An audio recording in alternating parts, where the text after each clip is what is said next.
Brother Black Spider here with another cologne review. And what we have here is 360 for Men from Perry Ellis. This is the box that it comes in. This is a 5 fluid ounce, 15 milliliter version.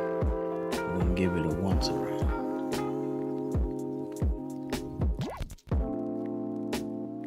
Here's the very unique bottle. Now you probably think this bulb here is the top. It isn't. You have to take the entire top off. Let's talk about the cologne itself. It has a light, fresh aqua smell with hints of fruit. That's great for the summer, fall, and winter months.